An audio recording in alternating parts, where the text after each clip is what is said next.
Welcome YouTube and Facebook. This is Scott with CAMPTERRA, forester, geospatial specialist, and avid outdoorsman. And on today's video, if you want to know more about why there's not more emphasis on wild camping in the Deep South, primarily in my home state of Louisiana and Mississippi, and also we're also going to be talking about those challenges and why that might be, as well as a new concept, services, solution with wild camping that might help people get out more to wild camp. So stay tuned.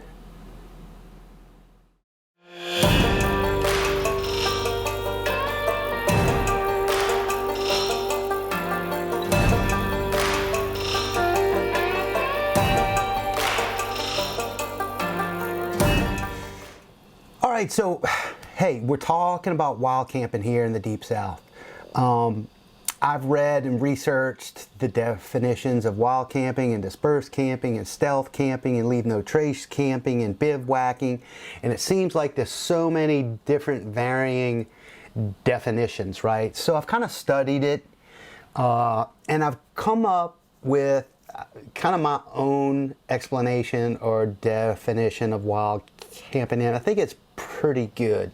I have some notes here, so I'm not the best public speaker in the world, so you'll see me look down at my notes occasionally, but this we're going to read. But so wild camping, in my definition, is the term that's given to dry and primitive camping at an unestablished and or designated wilderness site without a fee, utilizing self-sustaining gear while recreating lawfully and leaving no trace. Wild camping can also be termed as dispersed, stealth, leave no trace camping, or bivouacking. This kind of camping is usually done in wild places with little to no civilian facilities or services to the public. Simply put, pack in and out everything you need to sustain you on that adventure. So that's kind of my definition, and fits better after doing all that research.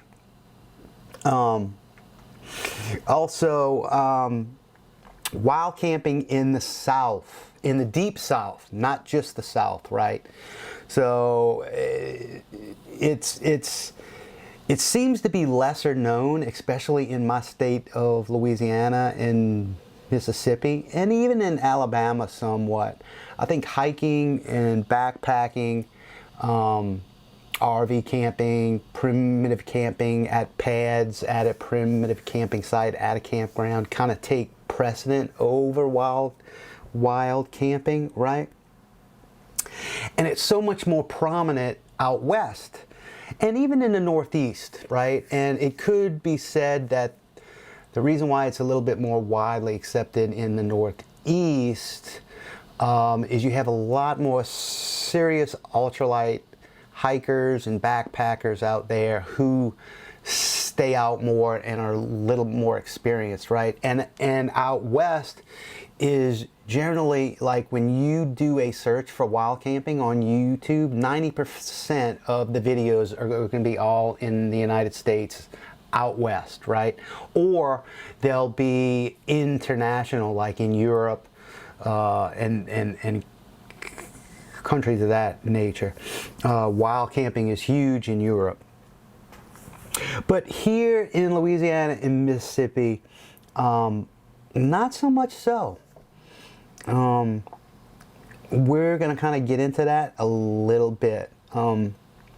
What I found out with talking with folks, I have a survey out there as well, is that it seems like a lot of people want to go wild camping and not sure what's stopping everybody, right? We can come to some conclusions. I mean, it's really easy to come to some conclusion. Finances, it's getting harder and harder for folks to spend on luxury items, right?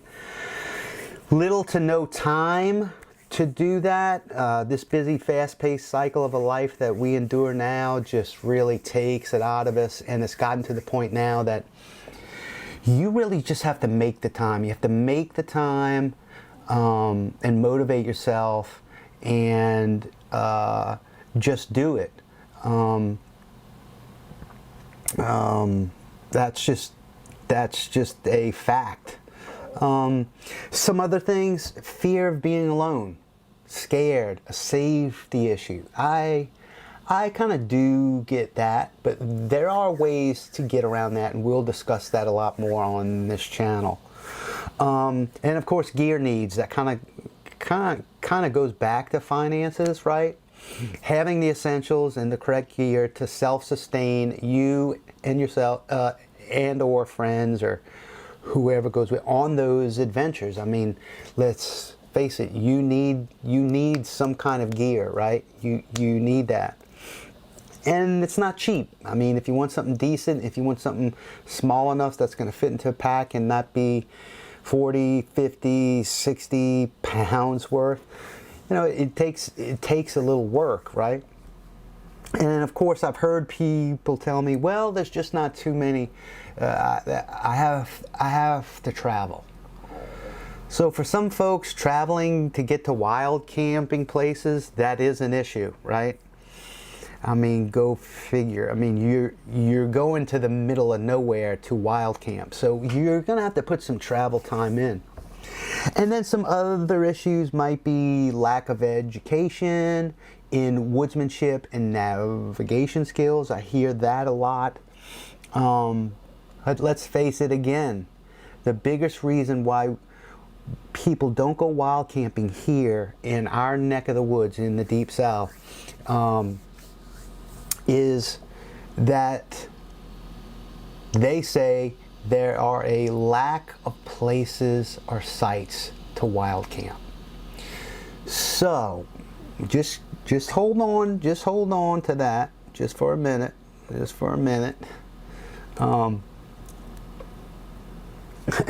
That leads into, let's briefly discuss wild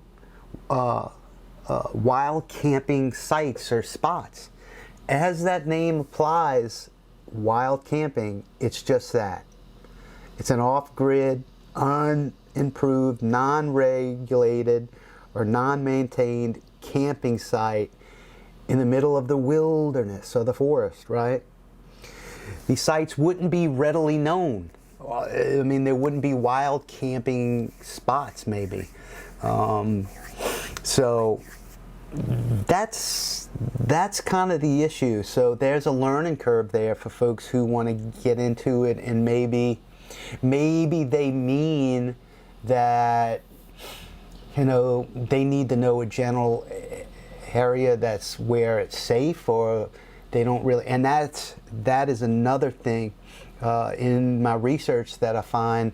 If you check public lands out west, whether it's the Forest Service, the U.S. Forest Service, Bureau of Land Management, what was the other? Department of Interior, some state parks and things of that nature, they literally have rules and regs geared towards some sort of dispersed camping. So they let you know if it is prohibited there, if you can, how long you can stay there, where you can go. Here in the Deep South, if you visit the public lands that we have here, so in South Louisiana, in the state of Louisiana, our big forest is the Kisatchie National Forest, which is in central Louisiana. Mississippi has many national forests. We have the DeSoto, the HATCHET, which is kind of South Mississippi or Southeast Mississippi area, Southwest. And then there's a few more as you go towards Central and North Mississippi, right? But even then, I've researched, they don't go into detail. It's very difficult to find any information, rules, regs, policies on dispersed camping. So that is an issue too that folks are having, right? So, you know, they can't really find information readily available. It's just out west, it's more widely done, and they cater to that, so those rules and regs are front and center where folks can find them really quick. And let's see. So this leads me into, we just talked about what are some of those issues that hinder or challenge or an issue for folks who want to wild camp. What if there was some kind of advising service for outdoor, self-reliant recreation enthusiasts, right? And you say, well, what kind of service?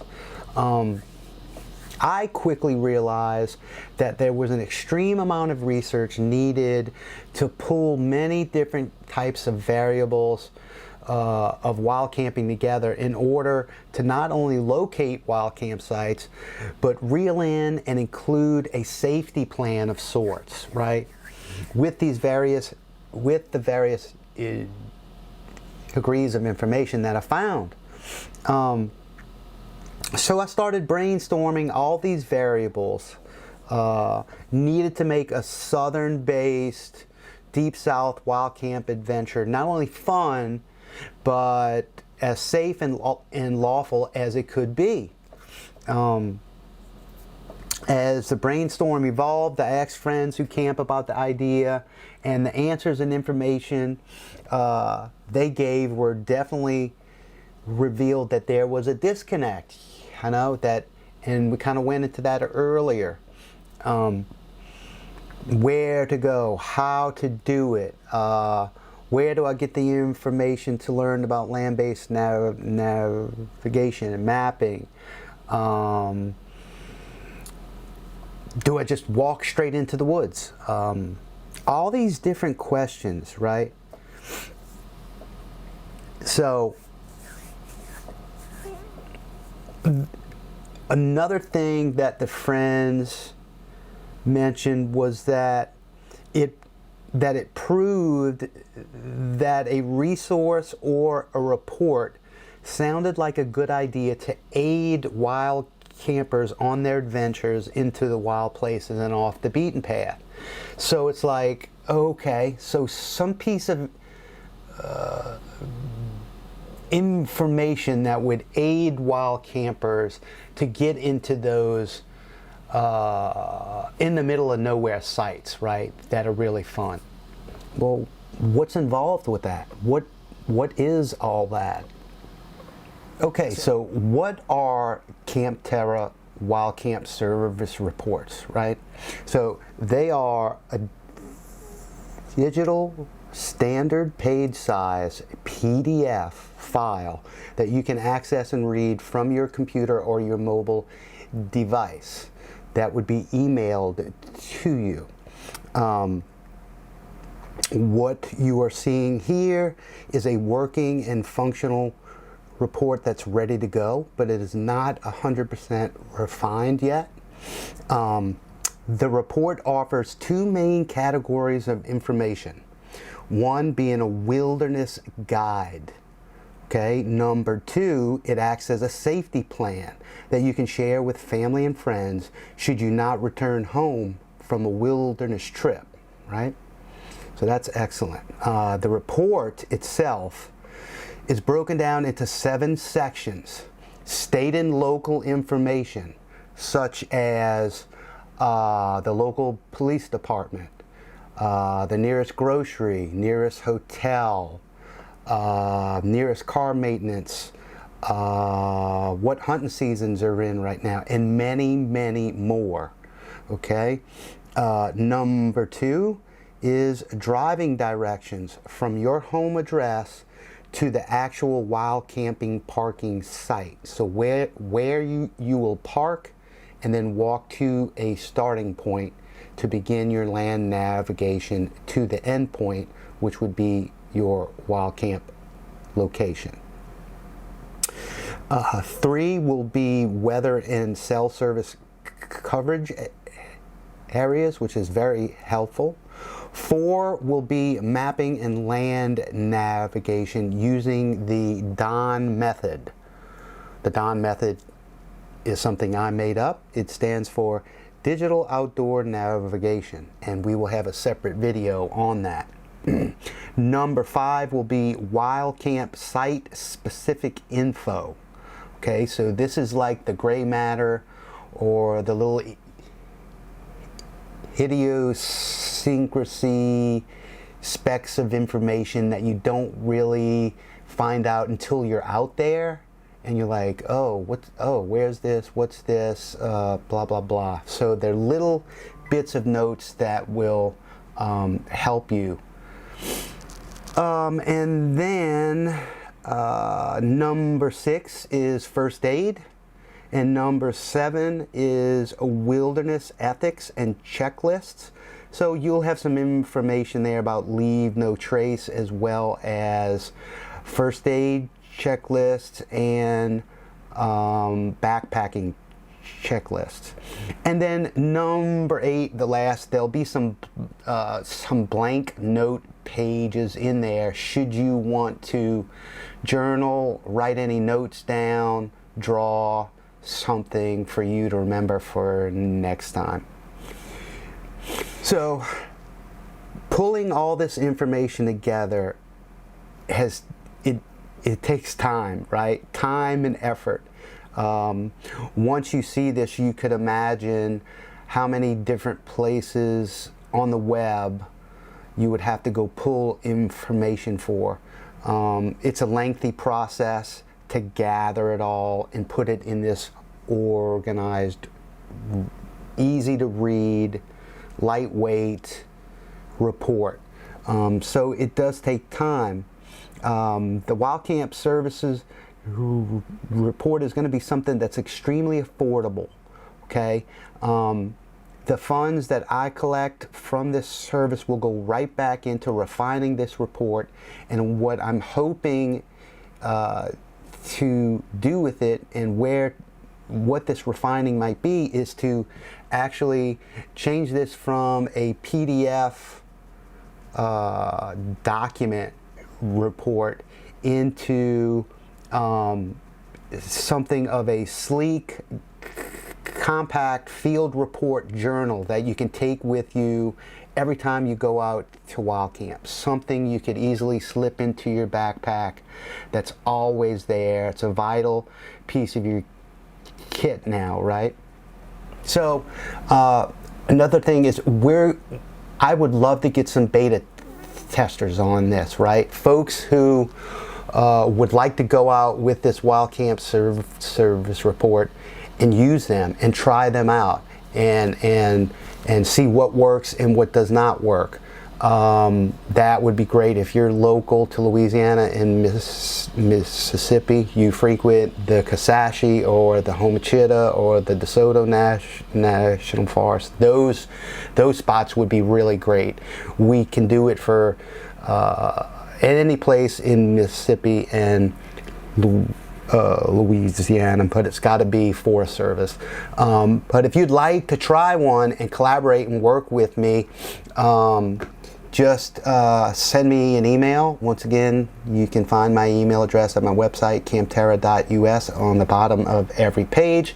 If you are in the Facebook Wild Camp Alliance group, feel free to instant message me there. Would love to chat with you. Also, if you don't want to email me, you can look me up on Facebook, Scott Owens, in River Ridge, Louisiana, and you can instant message me there as well. So that's going to wrap things up. Thank you so much for tuning in. Please remember to share and subscribe this. Send this to anyone you think who might benefit or would be excited about receiving such a report or wilderness guide in order to help you get out and wild camp more often. So until next video, please take care, be safe, and we'll see you next time.